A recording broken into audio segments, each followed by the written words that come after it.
Olá, pessoal. Sejam muito bem-vindos a mais um webinar aqui da Câmara de Comércio Brasil-Alemanha. Lembrando que esse é o nosso sexto webinar.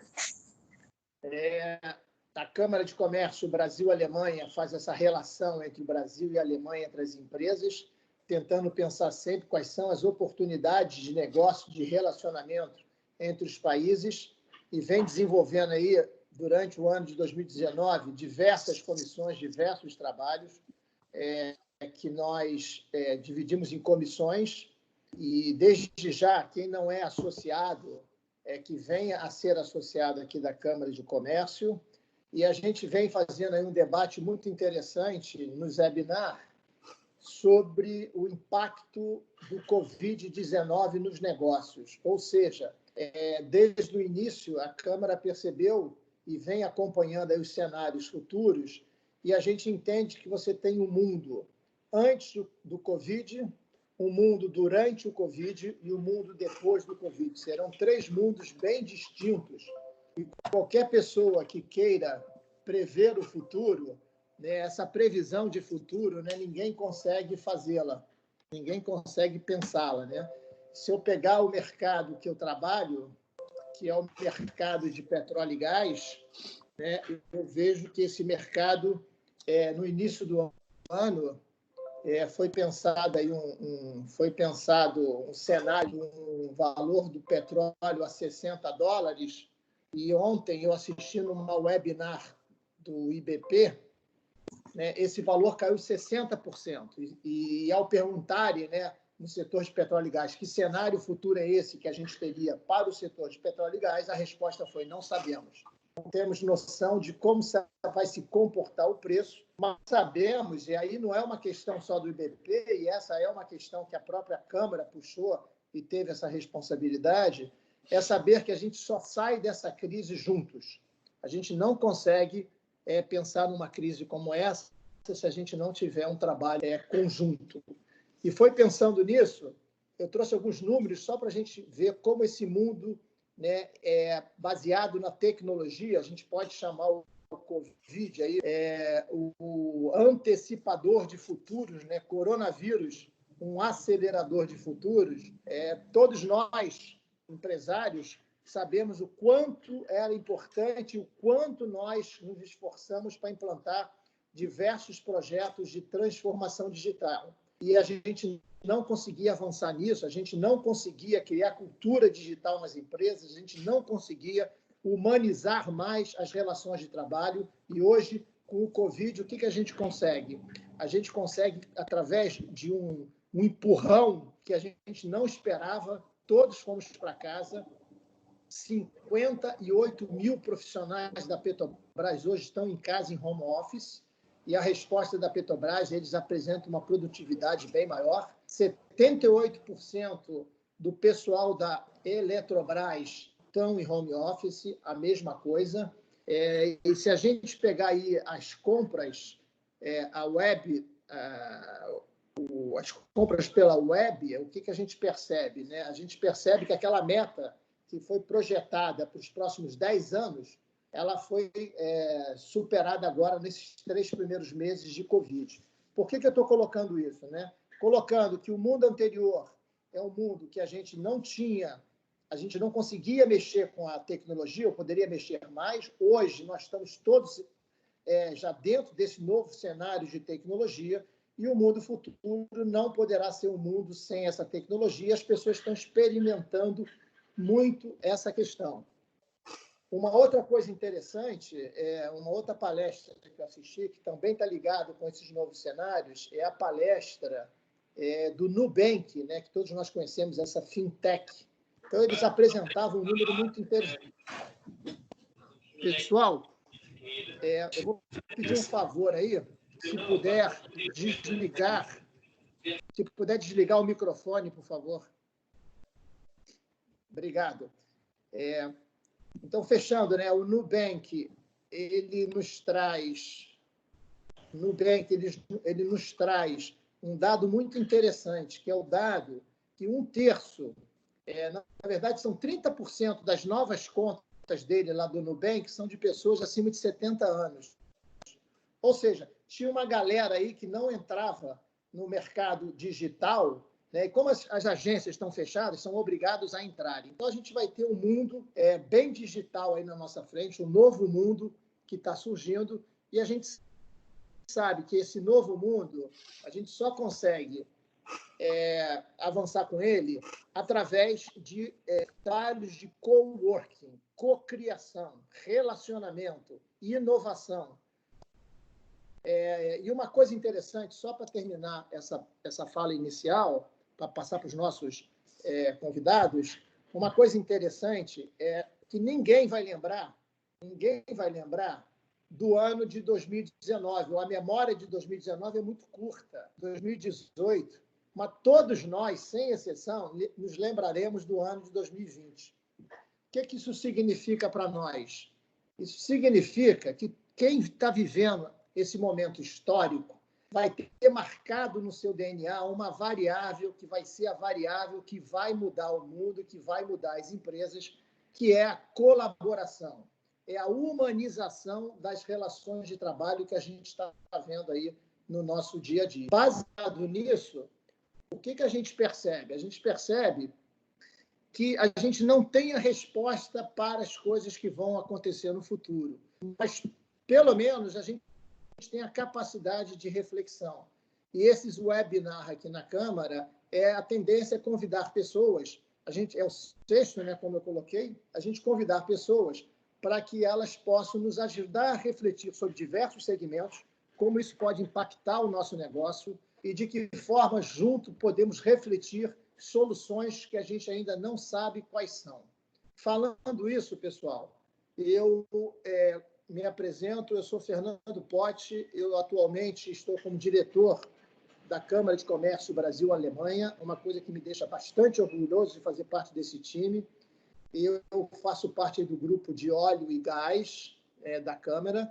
Eu, desde já, peço a vocês 3 coisas aí para a gente rodar o nosso webinar. A primeira, né, a gente tem um time aí de 60 minutos, então nossos convidados vão falar 15 minutos, 20 minutos, trazendo ideias de reflexões sobre essa questão aí do mercado de seguros, né, como é que foi o antes, durante e quais são os cenários que eles podem trazer para a gente refletir. Eu peço que as pessoas deixem o microfone desligado, por favor, e as câmeras. E quem quiser fazer pergunta, vamos usar aí a sala de perguntas, aí, por favor, relacionado a isso. Eu apresento os nossos amigos, um minutinho, por favor.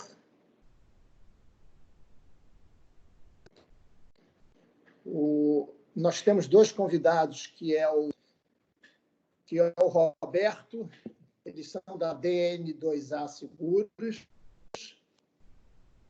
Então, nós temos, né, o Roberto Dana e o Tiago.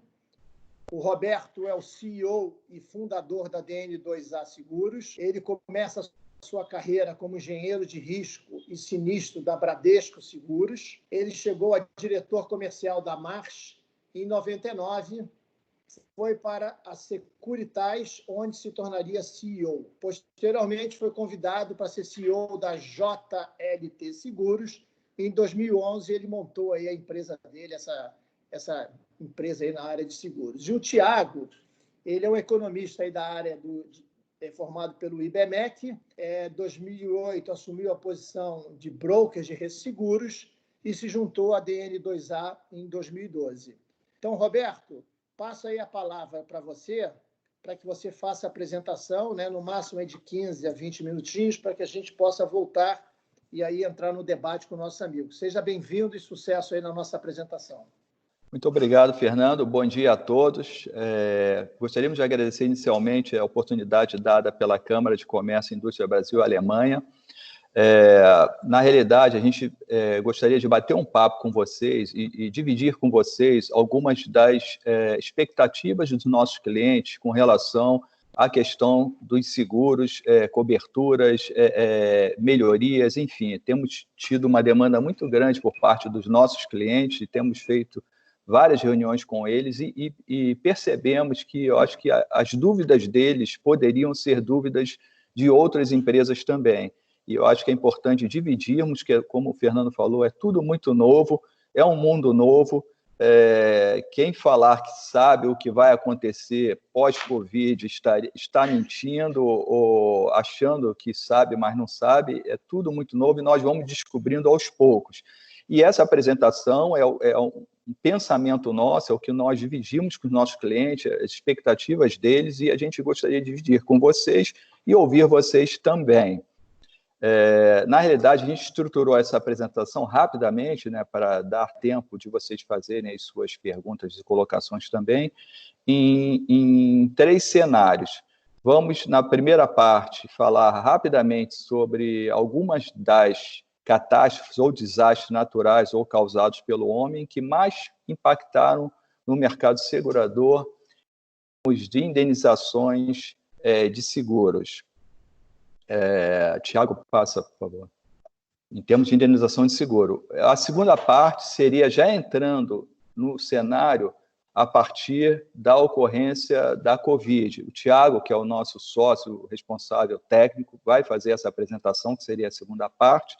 E a terceira parte, a gente vai falar das tendências pós-Covid-19. Como eu falei, são ideias, cenários que, obviamente, está todo mundo imaginando que vão ocorrer, mas a gente só vai saber efetivamente depois. Mas eu acho que vale a pena a discussão e a colocação desses cenários para os senhores e senhoras.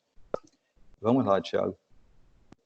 Bom, as grandes catástrofes. Nós buscamos algumas das maiores catástrofes que impactaram efetivamente em termos de indenização de seguros. A primeira foi o terremoto de São Francisco, em 1906.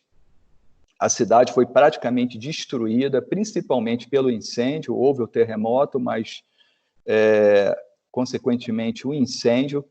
E, infelizmente, muitas das pessoas, naquela ocasião, não tinham cobertura para o terremoto. E o que se sabe é que boa parte dos incêndios foi provocado por essas pessoas que não tinham a cobertura. Enfim, no final do dia, as seguradoras, resseguradores, autoridades locais se reuniram e entenderam que não poderiam, não teriam como fazer a separação, o que estava coberto, o que não estava coberto, e praticamente todas as indenizações foram pagas, porque era uma questão de calamidade social e se prevaleceu o bom senso. Óbvio que, a partir daí, as seguradoras tiveram muito mais rigor, uma maior preocupação com relação às coberturas, a aceitação do risco, como nas demais catástrofes que a gente vai ver mais à frente. O terremoto de São Francisco tem um dado aí interessante, uma curiosidade. No ano de 2006, eu estive em São Francisco por um evento internacional de gerenciamento de risco. E existia um clima de tensão no ar na cidade, e ninguém sabia por quê, e depois descobrimos que a lenda urbana dizia que 100 anos depois iria ocorrer um outro terremoto de magnitude muito maior do que tinha acontecido em 1906. Então, todo mundo ficou preocupado e tenso, mas, graças a Deus, esse terremoto não aconteceu, senão não estaria aqui com vocês hoje, e espero que não aconteça tão cedo, porque realmente foi catastrófico, ainda tem marcas na cidade até hoje deste grande terremoto. Tiago, ataque de 11 de setembro é bem mais recente, obviamente todo mundo tem isso em mente, e causou um prejuízo muito grande também para o mercado segurador, aproximadamente 24 bilhões de dólares em indenizações de seguros, e boa parte disso foi para a questão da interrupção de negócios. Após o ataque, a maioria das seguradoras, obviamente, deixou de comercializar coberturas de ataques terroristas, e essa cobertura, por incrível que pareça, ela passou a ser mais procurada fora dos Estados Unidos, incluindo no Brasil. Uma cobertura de difícil aceitação, principalmente para projetos no Brasil, sendo financiados por organismos internacionais, lenders internacionais. Eles exigiam a inclusão dessa cobertura de terrorismo. Teve um evento também, acho que vale a pena comentar, que, na realidade, nós tínhamos, obviamente, 2 torres, e a gente tem um conceito de apólice blanket, que você define um limite único que cobriria danos a uma única torre, caso acontecesse alguma coisa, não prevista, obviamente. O que aconteceu? O ataque terrorista destruiu as duas torres e ficou uma briga durante muito tempo entre o proprietário das duas torres para que se caracterizasse dois eventos ao invés de um, o que levaria a uma indenização, um prejuízo em torno de 7 bilhões de dólares, e o que determinava a pólice, que seria a cobertura para um único evento. Isso foi levado às instâncias superiores, entrou na questão judicial, e no final se chegou a um acordo e a indenização foi paga em torno de 4,5 bilhões de dólares. Mas isso está marcado até hoje como, obviamente, o pior atentado terrorista da história da humanidade, e repercutiu bastante em termos de seguros, restrição, aceitação, aumento de taxas, inclusão da cobertura de terrorismo, e como todas as demais catástrofes que os senhores vão ver mais à frente, sempre deixa uma marca, infelizmente, nem sempre positiva, mas principalmente, eu acho que tem um lado bom, uma maior preocupação por parte das empresas e das próprias seguradoras em ter um melhor gerenciamento de risco, aceitação de risco e até ajuda na questão de continuidade de negócios, enfim. Tiago, o furacão Katrina, em 2005, foi devastador, prejuízos acima de 41 bilhões de dólares em termos de indenizações de seguros, prejuízos foram muito maiores, obviamente, e existia, na ocasião, uma situação em que não era possível se diferenciar destes prejuízos às casas, ao comércio, o que era devido ao vento, ao furacão, o que era de alagamento, enchente, o que era de chuva.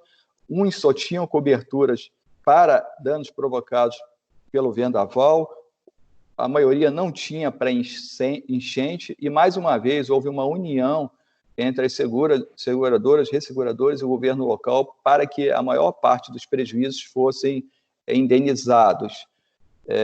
Isso foi feito, e em 2006, um ano depois, eu tive a oportunidade de ir para Nova Orleans, também no mesmo evento de gerenciamento de risco internacional.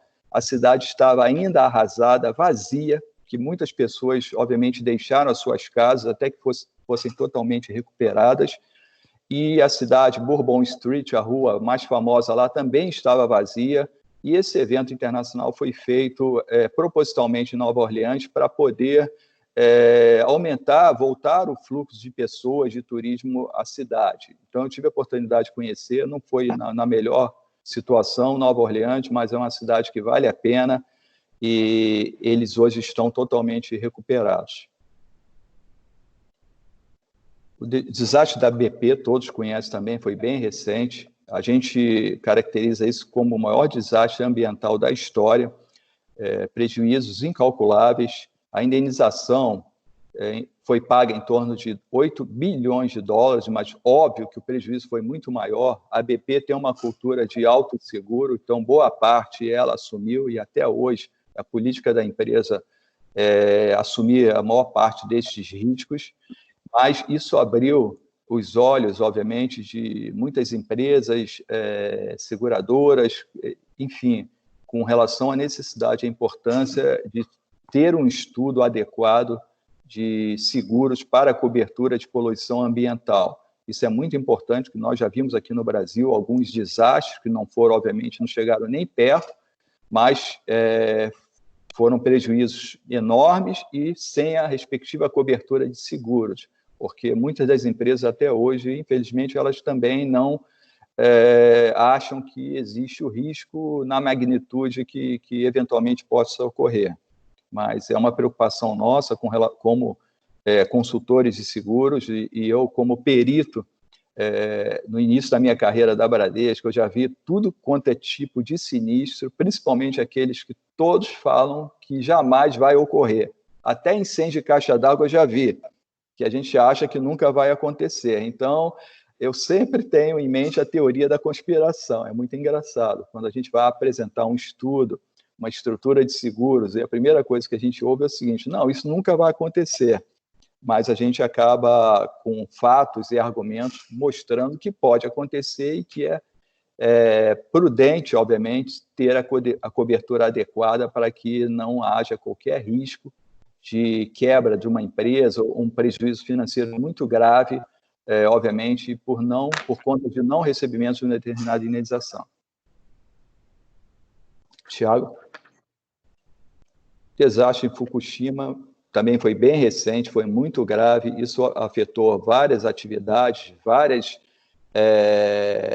vários ativos diferentes. A gente tem muito em mente a questão das usinas nucleares, mas o prejuízo foi muito maior, várias outras coisas. A indenização ultrapassou dos 18 bilhões de dólares e até hoje a cidade está marcada por este acontecimento. Enfim, uma marca que dificilmente vai passar, existe todo um medo, um estresse constante com relação à simples existência das usinas nucleares, e não só no Japão, como no resto do mundo. Tiago. Bom, a gente vai agora entrar na segunda parte, para não me estender no tempo. O Tiago vai falar rapidamente sobre a Covid, os impactos do cenário atual. Eu acho que é muito importante. Até então, a gente não tinha falado em Covid, porque a gente se propôs a falar um pouco nessa primeira parte, os cenários em termos de desastres, impactos com relação aos seguros, às coberturas, enfim, aceitação. E é uma história que a gente está tentando contar, construir junto com vocês, e no final a gente vai dar o fechamento e vai haver ligação entre essas partes. Tiago, pode ir. Bom dia, pessoal. Só dando prosseguimento, então, ao que o Roberto falou, a gente separou a apresentação em 3 sessões. Assim, a primeira sessão que o Roberto acabou de passar, a gente está falando de acontecimentos passados. Agora a gente vai entrar um pouquinho no Covid, que é o que a gente está vivendo atualmente. E na última sessão, o Roberto vai falar quais são as expectativas, o que a gente enxerga como tendência mais para frente. Nesse primeiro slide, assim, é difícil a gente entrar nos mesmos detalhes que a gente conseguiu entrar nas ocorrências anteriores, porque, enfim, a gente ainda está no meio do furacão, está no olho do furacão ainda, mas esse gráfico, para mim, é bem ilustrativo da velocidade que as coisas estão acontecendo. Em janeiro, a gente tinha 580 casos de Covid no mundo e hoje a gente já está em 4 milhões. Isso na semana passada, quando eu preparei a apresentação. Hoje ainda deve ter até mais. Então, tudo isso que a gente está vivendo hoje em dia está reacendendo um debate que é fundamental e que eu acho que estava adormecido, que é o papel do seguro, tanto na sociedade quanto no gerenciamento de risco, que em muitos casos acabava ficando a segundo plano para algumas empresas, outras já davam a devida importância, mas que é uma discussão muito importante. Então, aqui nessa segunda sessão, a gente separou aí em 2 etapas diferentes.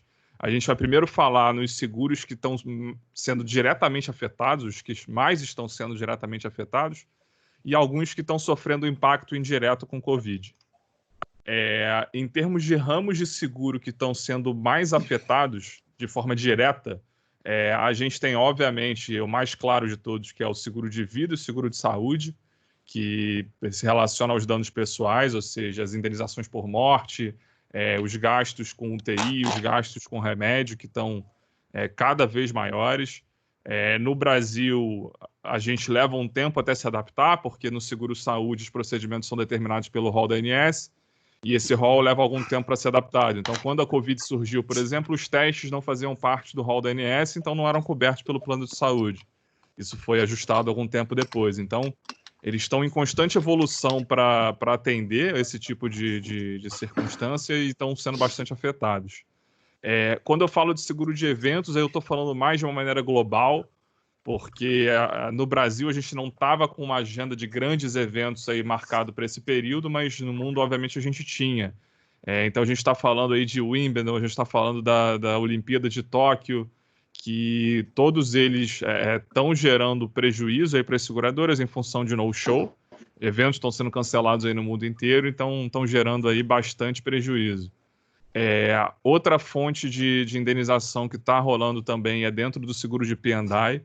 Isso tanto para embarcação industrial, embarcação de prestação de serviço, quanto para embarcação de passageiro. A gente está vendo até um prejuízo razoavelmente maior para a embarcação de passageiro, porque uma vez que você tenha tanto alguém da tripulação ou alguém de passageiro com Covid ou com suspeita de Covid, você pode buscar no P&I a indenização para mudança de rota, para quarentena, para alguns tipos de taxa da quarentena do navio. E quando você fala de um navio de cruzeiro com 15 mil passageiros, enfim, essa indenização fica bastante grande. Então, assim, em termos de indenização direta, esses são os 3 maiores ramos aí que a gente vem vendo sendo afetados pela Covid nesse primeiro momento. Aqui, a gente colocou como um parênteses entre os afetados diretamente e os afetados indiretamente, isso é uma discussão que está ocorrendo bastante, a gente está recebendo o tempo inteiro esse tipo de questionamento, e isso vale para todos os seguros, mas aqui a gente está focado no patrimonial, que é como é que funciona o lucro cessante dentro desse cenário de Covid. Porque com essa questão da quarentena, está todo mundo aí, a grande parte dos negócios, principalmente de varejo, fechados, sem receita, sem conseguir vender, proibido de funcionar, e todo mundo preocupado, obviamente, em como fica a receita e perguntando, o questionamento surgindo, se poderia utilizar a cobertura de lucro cessante. Para não estender demais, eu vou focar no clausulado aqui do Brasil. Então, assim, no clausulado brasileiro existe a exigência de dano físico e um dano físico coberto pela apólice para que você possa utilizar a cobertura de lucro cessante. Então, numa apólice de risco nomeados, por exemplo, você tem que ter incêndio, raio, explosão, basicamente. Varia um pouco, mas em geral é isso. Então, a não ser que você tenha uma paralisação do negócio em decorrência de um incêndio, em decorrência de uma explosão, você não consegue acionar a cobertura de lucro cessante. Você precisa ter um dano físico em função de algum desses eventos cobertos para que você possa acionar a sua cobertura de lucro cessante. Quando você fala de riscos operacionais, isso é um pouco mais amplo, você tem algumas outras coberturas dentro dessa básica, mas o princípio é o mesmo. Você tem que ter algum dano físico coberto pela apólice para que você possa acionar a cobertura de lucro cessante. Outra dúvida que está surgindo bastante aí é em relação à cobertura de impedimento de acesso, porque o próprio nome dela acaba confundindo com a questão da quarentena ou até o lockdown que a gente está vendo em alguns municípios. O impedimento de acesso determina que se o seu estabelecimento for fechado em decorrência de um impedimento de acesso determinado por uma autoridade pública, você teria direito a essa indenização. Só que a grande questão dessa cobertura adicional é que ela retoma ao ponto da cobertura de lucro cessante. Isso tem que ser decorrente de um prejuízo coberto por um dano físico. Ou seja, ele não precisa ser necessariamente, por exemplo, um incêndio no próprio estabelecimento, mas precisa ser um incêndio no estabelecimento, num outro estabelecimento nessa rua, que determine o impedimento de acesso para que o bombeiro possa fazer uma perícia, algo do gênero, e aí sim estaria coberto. Então a gente sempre vai retornar ao dano físico coberto para que a gente consiga utilizar qualquer uma dessas duas. E a terceira discussão, e aí já não é mais num cenário brasileiro, mas já diria que no cenário global, é que existe um processo rolando em Nova Orleans, uma ação coletiva de uma série de segurados que está argumentando lá que a simples existência do vírus na superfície desses locais, ou seja, o vírus na superfície da mesa, o vírus na maçaneta, se caracteriza como um dano físico, um dano material a esses estabelecimentos e que, por isso, teria que ter cobertura em lucro cessante. Então, assim, isso é uma discussão que ainda vai rolar, isso está rolando na justiça, mas é algo que a gente está acompanhando. Tem uma diferença aí entre o clausulado brasileiro e o clausulado americano, porque no clausulado americano é mais amplo. O clausulado brasileiro ele determina quais são os tipos de dano físicos a serem cobertos, enquanto em alguns casos o americano ele só diz dano físico ou dano material. Então é algo que está no radar aí. E por fim, para não me estender demais, alguns impactos indiretos. Alguns seguros que ainda não estão sofrendo muito, mas que podem levar a alguns prejuízos de forma indireta em função do Covid. O seguro cyber é um que sempre vem à cabeça, porque em função da quarentena, todas as empresas estão com os funcionários trabalhando de casa, nem todas elas tinham uma estrutura de home office bem ajustada, com segurança de informação, e tiveram que colocar de uma hora para outra os funcionários para trabalhar off-site. Então, assim, isso gera uma série de riscos de invasão, de vazamento de informação, enfim, que podem resvalar aí no seguro cyber. O seguro de D&O é outro que pode ser afetado, porque as empresas, elas têm, os administradores têm algumas obrigações de revelar informações ao mercado, de relatórios e, enfim, N tipo de informações que eles têm que submeter às autoridades, que podem, por alguns motivos, não serem reveladas e isso gerar algum tipo de problema dentro do D&O. Esses dois últimos, acaba sendo pelo último motivo. Em função dessa quarentena, a gente está tendo a economia sofrendo bastante, uma série de negócios fechando, produção caindo, receita caindo, e naturalmente o número de empresas quebrando, de vindo à falência, vai aumentar bastante, e isso vai impactar tanto no seguro-garantia quanto no seguro de crédito. Uma vez que a empresa quebra ou que ela não consegue atender os compromissos dela fixados em contrato, isso é um sinistro de garantia. E se ela deixa de cumprir com os pagamentos que ela atendeu dentro do seguro de crédito, isso acaba servindo como um sinistro no seguro de crédito também. Então, assim, são 4 seguros. Aí, obviamente, você tem impactos indiretos em N outros seguros, seguro viagem, mas esses são 4 aí que a gente entendeu que seriam mais ilustrativos. E aqui eu vou devolver a palavra para o Roberto, que vai continuar com a parte de tendências pós-Covid, o que a gente vê aí para frente.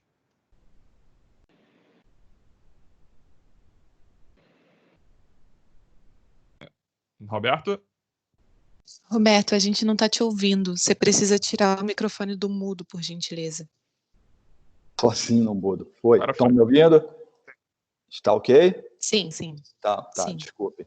Bom, voltando à questão da Covid, nós fomos buscar aí no passado, bem passado realmente, essas principais pandemias, porque nós nunca havíamos, pelo menos nas nossas gerações, passado por isso. É tudo muito novo para todo mundo. Então, na realidade, lá, mais ou menos século XIV, em torno do ano 1300 alguma coisa, nós tivemos a peste negra, que foi praticamente concentrada na Europa, que dizimou cerca de 200 milhões de pessoas, 1/3 da população europeia, infelizmente, morreu. Tá? Mas, a partir dessa peste negra, a sociedade mudou, a questão da comunicação, do isolamento. Durante a peste, no auge da peste, e ninguém conseguia controlar, obviamente, como está sendo aqui, se adotou a quarentena, ou seja, não é um negócio novo que está se fazendo agora, o isolamento, e com isso se conseguiu, aos poucos, interromper o processo de mortes, de espalhamento do vírus. Muitos anos depois, nós tivemos a gripe espanhola, tem cerca de 100 anos, que pegou o mundo inteiro. A peste negra não chegou ao Brasil, ficou confinada praticamente na Ásia e na Europa. Já a gripe espanhola pegou o mundo inteiro, inclusive chegou no Brasil, e a informação que nós temos, estimadamente, cerca de 50 milhões de pessoas morreram. E naquela ocasião, a gente viu pessoas, o Fernando até alertou isso, é interessante, nós vimos pessoas nas ruas com máscaras. Então, na realidade, hoje, agora com a Covid, em pleno 2020, a gente está vendo também as mesmas ações que foram tomadas lá atrás, nessas 2 pandemias, foram as máscaras e o isolamento, o distanciamento, até que, obviamente, a vacina ou as vacinas sejam aprovadas e lançadas aí para o mundo inteiro.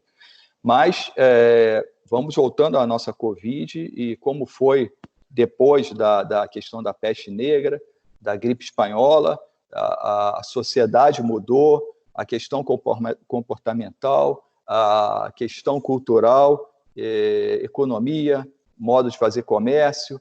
Então, a gente, com a Covid, a gente analisou vários cenários, obviamente, isso ninguém sabe o que vai acontecer, mas por tudo que a gente tem lido, tem ouvido falar, tem percebido, mudanças vão ocorrer, com certeza absoluta por parte das empresas.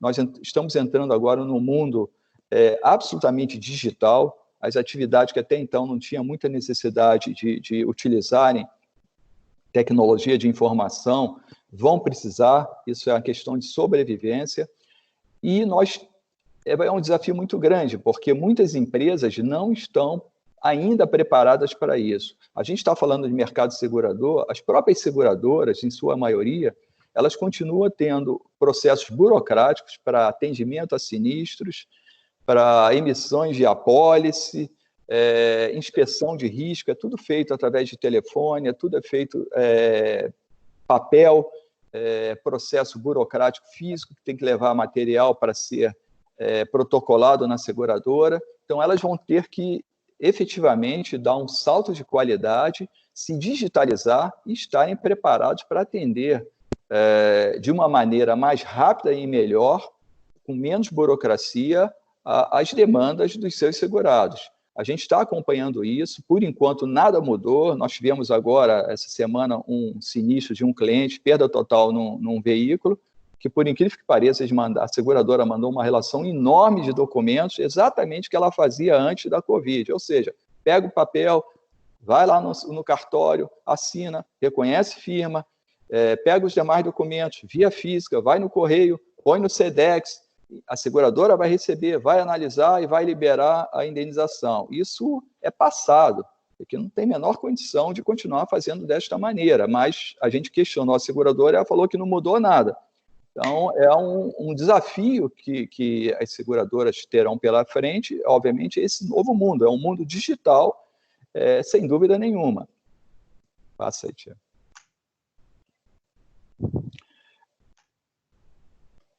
Seguindo na linha de tendências pós-Covid, alguns cenários, obviamente, que nós viemos falando aqui, o uso intensivo de tecnologias digitais. Isso a gente fala para todas as empresas. Para todas as empresas é uma necessidade, enfim, a gente já está vivendo isso a partir dessa questão do home office, que foi uma quarentena forçada, todo mundo se adaptou de certa maneira, estamos trabalhando até bem,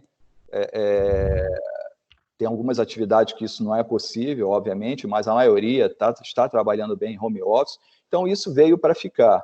Redução dos espaços físicos dos escritórios principalmente. A gente via, isso é normal, várias empresas com andares gigantescos, com muitos funcionários ocupando, e os aluguéis são caros, obviamente, principalmente em São Paulo, Faria Lima, nos locais mais badalados. Isso já está sendo revisto, muitas empresas já declararam que a questão de home office veio para ficar, porque elas vão ter equipes menores, descentralizadas, com maior autonomia e não necessariamente estando fisicamente nos escritórios. Isso vai gerar, obviamente, uma redução de custo de locação, é bom para as empresas, é ruim para quem vive de fundos de investimentos imobiliários, que faz a locação desses empreendimentos.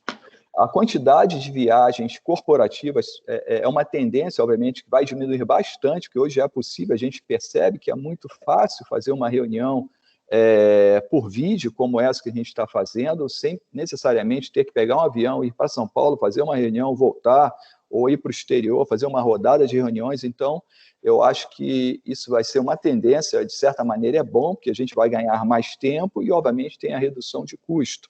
E sempre tem aquele que ganha, aquele que perde. E as empresas aéreas vão ter que se reinventar, as empresas de turismo, enfim, vai ter toda uma cadeia que vai ter que trabalhar de forma diferente. Desenvolvimento da cultura de força de trabalho remota, que a gente vem falando, que é o home office, que tanto as empresas quanto os colaboradores vão ter que se adaptar a essa nova situação, porque tudo é muito novo, a gente está em casa, a rotina é diferente. Eu, por exemplo, eu sempre acordei cedo, cheguei cedo no escritório, pegava os jornais que já estavam aqui na porta, ia para a padaria, tomava o café, lia os jornais rapidamente, começava a trabalhar. Isso acabou do nada, mas eu continuo acordando cedo, não tem mais o café na padaria, tem o café em casa. Então, a gente vai se adaptando. Isso é uma questão de adaptação, acho que cada um está conseguindo de certa maneira e as coisas estão acontecendo. O trabalho está continuando, a nossa parte, felizmente, a gente tem conseguido atender muito bem os nossos clientes, as empresas, remotamente.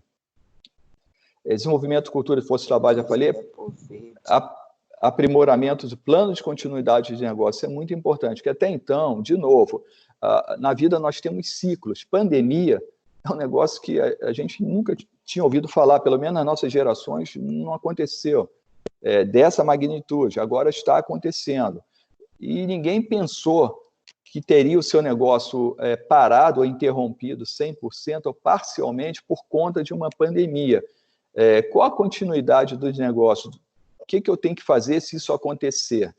Muitas empresas, e a gente já participou desse tipo de estudo, têm o seu plano de continuidade de negócio com relação a sinistros, com relação a outras situações esperadas, mas pandemia é muito difícil. Agora, elas estão preparando essa continuidade de negócio por conta da pandemia. Isso também é uma tendência. E a questão do foco exclusivamente no cliente. Isso sempre existiu, é um mantra, mas poucas empresas percebem a importância disso. Na realidade, cada vez mais a gente vai ter que entender o que o cliente precisa. Isso faz parte do processo de inovação, porque inovar é questionar o que está sendo feito, dar soluções diferentes para problemas conhecidos, e para isso você tem que estar na linha de frente lá junto ao cliente. Isso a gente tenta fazer com frequência, e isso todas as empresas vão ter que fazer, obviamente, mais ainda daqui para frente. A gente também, continuando esse cenário de pós-Covid, além da sociedade, o setor de seguros será profundamente impactado pela atual pandemia, obviamente. Então, as seguradoras vão ter muito mais rigor na aceitação do risco. Isso passou a ser feito, principalmente depois desses eventos catastróficos que nós relacionamos no início da apresentação.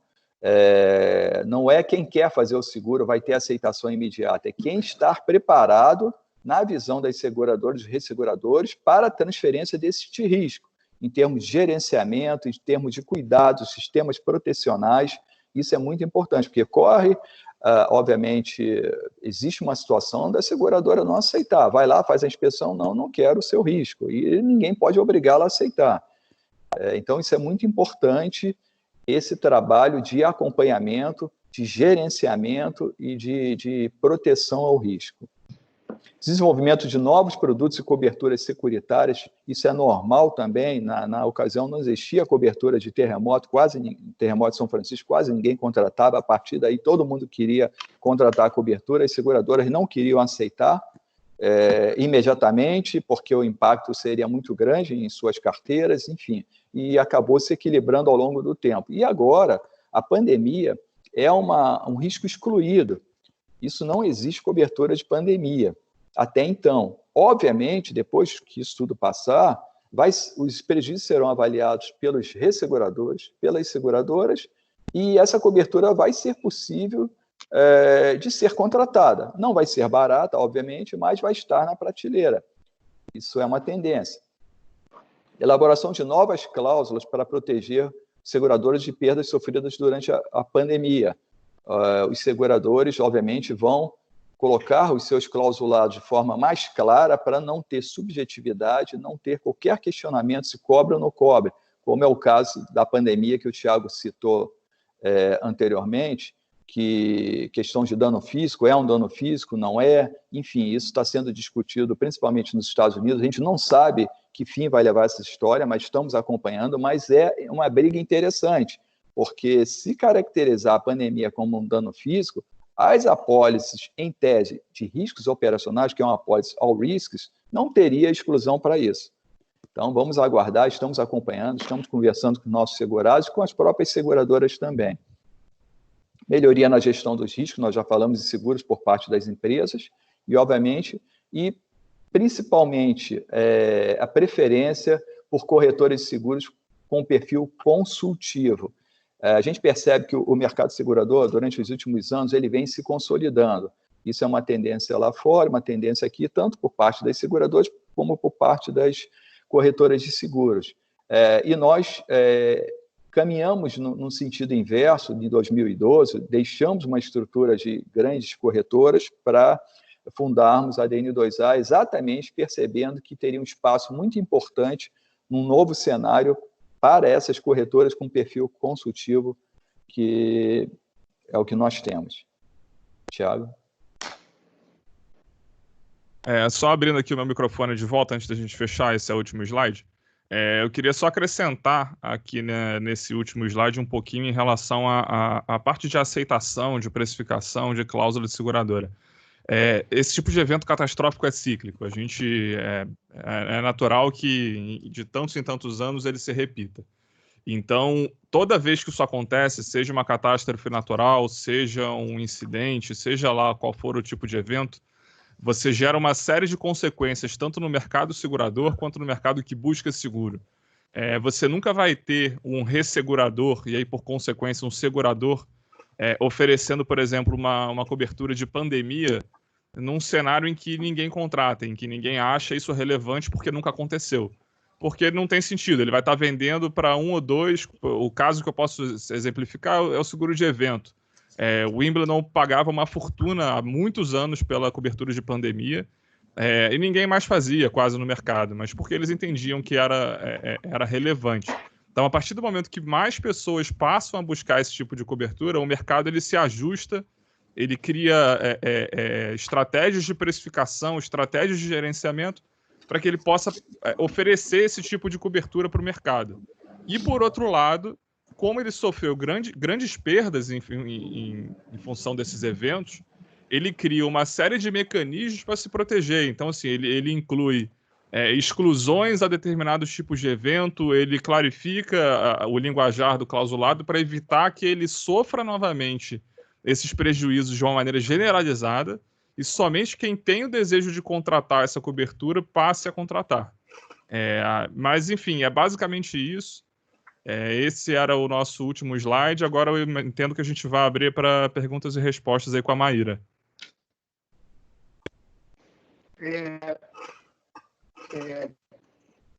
Tiago, Roberto, obrigado aí pela apresentação. A gente está abrindo aí para... A gente pode tirar o slide, né, para facilitar aí a visualização. Obrigado. Foi ótimo o debate aí. Maíra, a gente tem algumas perguntas aí. Caso não tenha, Maíra, eu tenho uma pergunta aqui para fazer. Por favor, Maíra. Então, a primeira pergunta que surgiu para a gente qual é o principal impacto que o Covid-19 impôs ao setor de seguros? Aumento de contratação no seguro de vida é um deles? Pode haver, por exemplo, um aumento de sinistralidade no seguro por conta do vírus? Posso responder? Pode. Sim, é um deles, sim. Principalmente no de pessoa física, a gente, apesar de não atuar com pessoa física, a gente atua nesse mercado, então a gente vê muito isso. As empresas, em geral, já contratavam seguro de vida, então a gente não tem grandes alterações nisso. Mas está tendo muita procura no seguro de vida pessoa física. Certamente, aumento de sinistralidade vai depender, obviamente, da taxa de mortalidade do vírus, mas certamente é um impacto que é bem previsível aí no seguro de vida. E, inclusive, quando as seguradoras mudaram as regras, porque, a princípio, o Covid seria uma exclusão no seguro de vida. E, logo após ele chegar aqui no Brasil e começar a ter mais casos, elas começaram, aos poucos, a abrir exceção e falar que cobriria o Covid. E, em todos os casos, eles falavam, olha, a gente passa a cobrir o Covid, mas incluíam carências para novas emissões, ou seja, eles estavam realmente com medo do impacto que isso teria para novas pessoas entrando. E complementando também o que o Thiago falou, com relação ao seguro de vida, é o que realmente está havendo uma demanda muito maior, até por conta dessas mortes que estão sendo anunciadas o tempo inteiro pela imprensa, enfim. As empresas já possuem o seguro de vida para os seus colaboradores, isso é normal, normalmente é múltiplo salarial, 24 vezes, 36 vezes, e a gente está sendo procurado por alguns colaboradores ou empresários para fazer um complemento, acho que é uma preocupação maior com relação à família, um complemento dos seus capitais segurados. Eles não querem mais ficar limitados a um determinado valor, entendem que se acontecer alguma coisa com ele, a família vai ficar, de certo modo, desamparada, e eles estão fazendo esse movimento de querer complementar o capital segurado, fazendo um seguro individual à parte. Isso. Ok. A gente tem mais uma pergunta que o que a DN2A está fazendo para superar todos esses desafios? Existem ações específicas para cada setor empresarial que vocês atendem, de acordo com suas demandas muitas vezes únicas? Por exemplo, o setor de eventos, de logística, de óleo e gás? Boa pergunta. Na realidade, o que nós estamos fazendo? Acho que a maioria das corretoras ou as empresas estão fazendo isso. Nós, imediatamente, quando se detectou a questão da gravidade da Covid, nós colocamos toda a equipe em home office, nos preparamos para isso.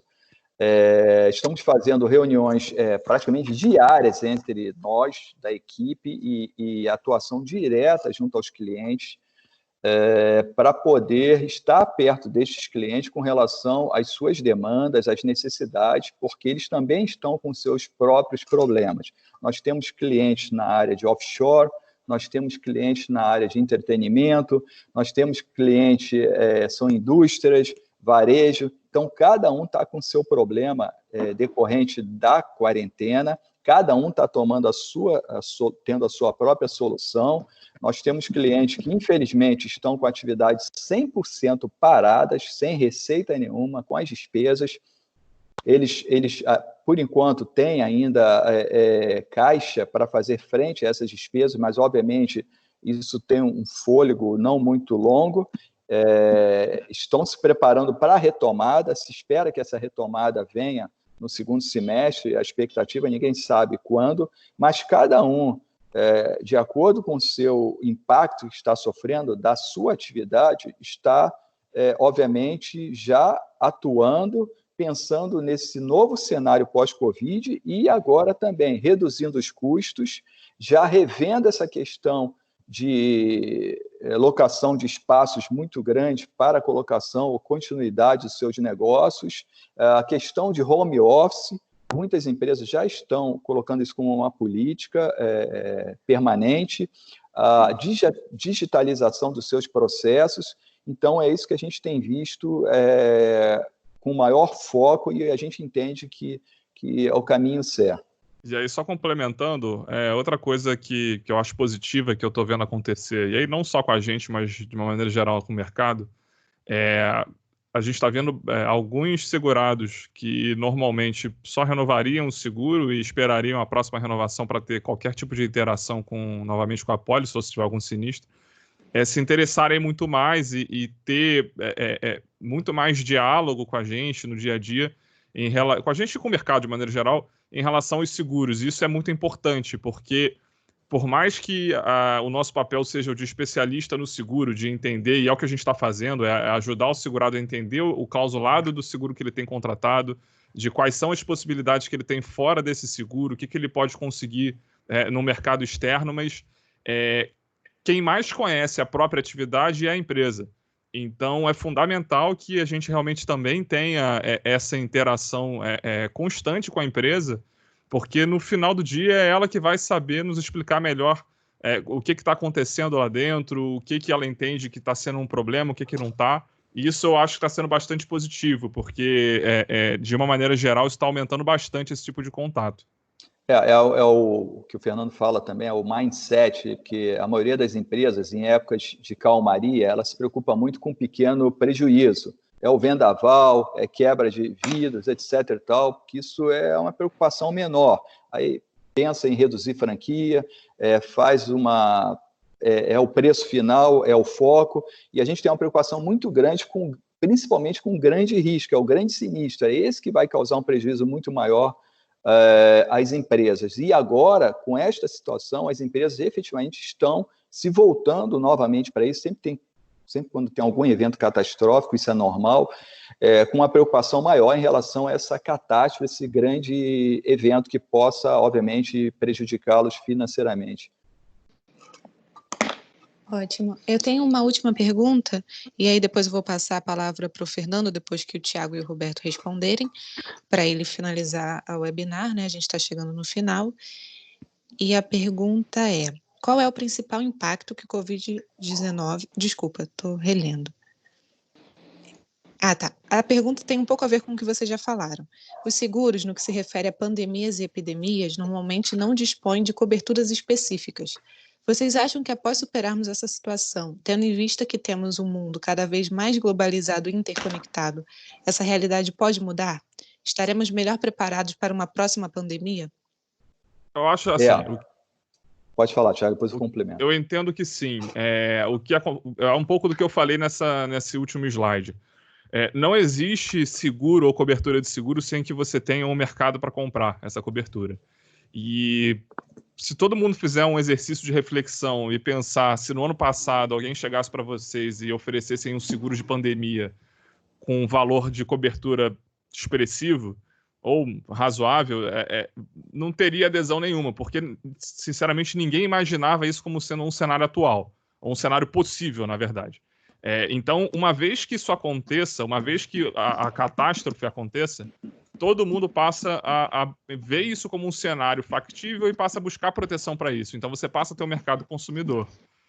Então, isso funciona muito parecido com o que funcionou cobertura de terrorismo, cobertura de terremoto. Cobertura de terremoto no Brasil, por exemplo, ninguém faz, porque a gente não tem terremoto no Brasil, mas se algum dia, por mais impossível que isso seja acontecer, você vai ter um mercado enorme consumidor de cobertura para terremoto aqui no Brasil. E a mesma coisa foi com cobertura para terrorismo. Antes do 11 de setembro, as coberturas de terrorismo eram muito voltadas para preocupações de pequenos ataques, porque nunca tinha acontecido um ataque daquela proporção. E depois das Torres Gêmeas, aconteceu exatamente aquilo que a gente mencionou. A cobertura de terrorismo, que antes não limitava o evento, porque eram eventos pequenos normalmente, passaram a limitar, e se você quisesse uma cobertura integral, você tinha que buscar em mercado ressegurador e em mercado externo. Então, sim, eu entendo que isso vai acontecer. Eu entendo que isso vai ser um movimento que vai vir do mercado de resseguros, vai vir da Europa, muito provavelmente, e que vai acabar sendo introduzido aqui no Brasil após ser introduzido lá. Mas, sim, eu entendo que essa cobertura vai ser introduzida no mercado, sim.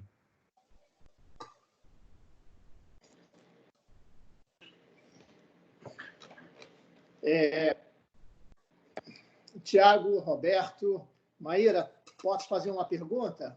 Vontade. Vamos lá. Eu queria entender o seguinte, talvez seja a grande questão aí do nosso público também, dentre outras coisas, já respondeu. É o seguinte, a gente está vendo, né, o mercado do seguro através do olhar da... Agora, eu queria entender um pouco como é que vai ser o olhar sobre o mercado de seguro através do olhar do mercado, aquele que compra, né? Então, todos os setores, a gente está vendo que está tendo uma mudança significativa do comportamento do consumidor. Aquele, por exemplo, na compra online, essa galera foi e avançou o sinal e hoje está mexendo na compra online, né? No home office, de repente, a gente não sabia se adaptar, as pessoas estão se adaptando no home office. Se você pegar aí a questão dos deliveries, eles reinventaram o mercado através de uma demanda do próprio consumidor. Então, eu entendo que quando a gente contrata, né, quando a gente fala do programa de seguro nas empresas, quando a gente contrata esse seguro, eu tenho a impressão que muitas das vezes, quando a gente está contratando, a gente não tem o conhecimento necessário desse Lego, né? Como é que esse Lego se monta quando eu estou contratando? Eu vejo que normalmente as empresas contratam como um commodity, todos nós. Nesse novo mundo, eu queria entender se agora, né, com esse impacto na cabeça da gente, a gente correndo através de custos, né, o debate de seguros, ele foi tão importante no hall das pessoas que eu estava conversando, né, foi a razão de a gente ter convidados vocês para conversarem com a gente, porque está todo mundo hoje falando de seguros, quer seja o seguro-saúde, que é o mais impactante, ou quer seja aquele seguro que eu contratei, eu quero diminuir, eu quero ver o que eu posso fazer, eu quero reinterpretar esse seguro, porque, de repente, eu contratei, mas não contratei tão bem assim, eu não tinha aquele olhar clínico. Então, a pergunta é, vocês acham que vai ocorrer uma mudança no olhar do cara que contrata, para que ele possa fazer uma construção mais coletiva de algo tão importante, que tem um impacto tão importante, por exemplo, nos custos de uma empresa? O que vocês acham? Fernando, boa pergunta, bem colocado. A gente acha que, obviamente, vai haver uma mudança muito grande, né, em relação à questão dos seguros por parte das empresas, obviamente. O que a gente vê, em sua maioria, é que as empresas elas renovam seus programas de seguros praticamente com o mesmo desenho que foi feito no passado. Um desenho que foi estabelecido em algum momento, que foi bem feito para os riscos existentes, e as empresas jogam, por ocasião da renovação, para, sei lá, 2, 3, 4 corretoras fazerem a cotação, buscar no mercado, dividir o mercado, e as corretoras vêm com preço, elas escolhem o menor preço e renova. A gente entende que esse tipo de situação até vai continuar ocorrendo, mas em menor número, porque a preocupação maior agora passa a ser a seguinte questão: o programa de seguros que eu tenho hoje está adequado para todos os grandes riscos dos eventos que eventualmente eu venha a sofrer, por exemplo, pandemia? Então, passa a ser questionado.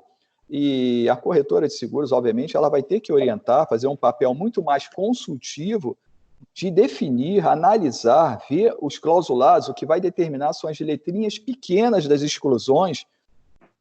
Isso vai ter que ser lido e percebido rapidamente para que sejam excluídas essas exclusões junto às seguradoras, para que as empresas se sintam efetivamente protegidas, inclusive com relação a danos provocados por pandemia, quando essa cobertura estiver disponível no mercado.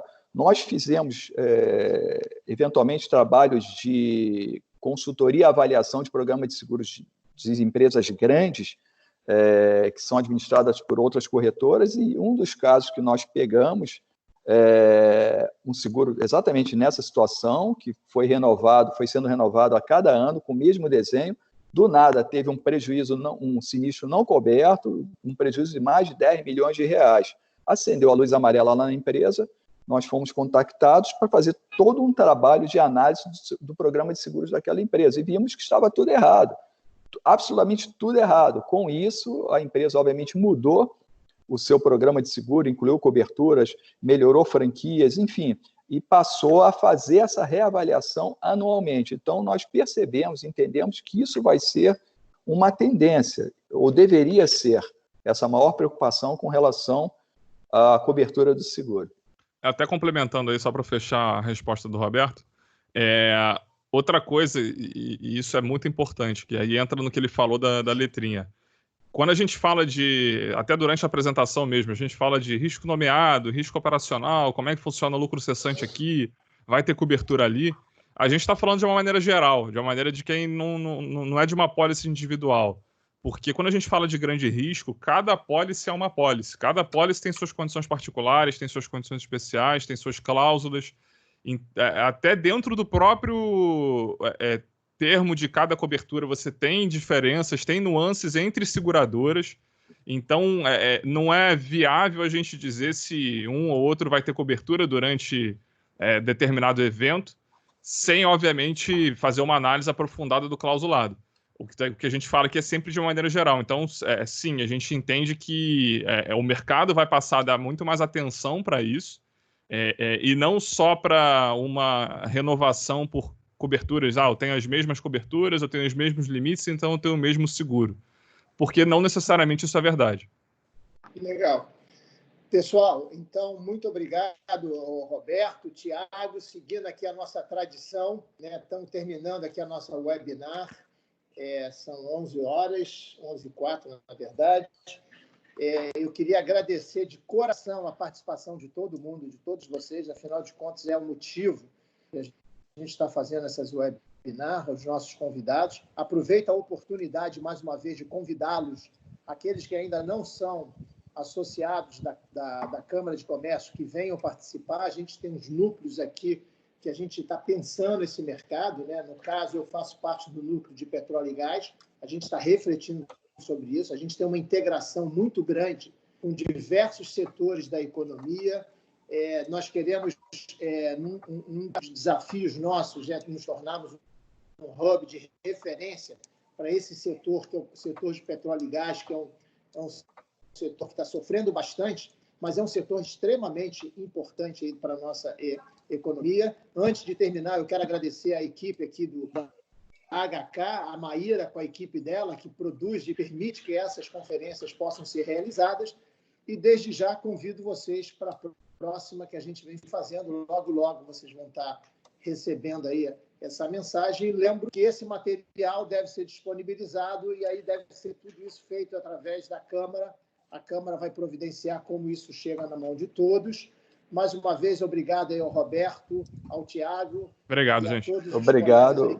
Que participaram. Obrigado, Fernando. Obrigado, Maíra. A gente pode terminar. Maíra, alguma questão que você queira orientar? Não? Ou podemos finalizar? Podemos finalizar. Muito obrigada a todos. Obrigado, Maíra. Obrigado, Fernando. Obrigado à Câmara de Comércio e Indústria.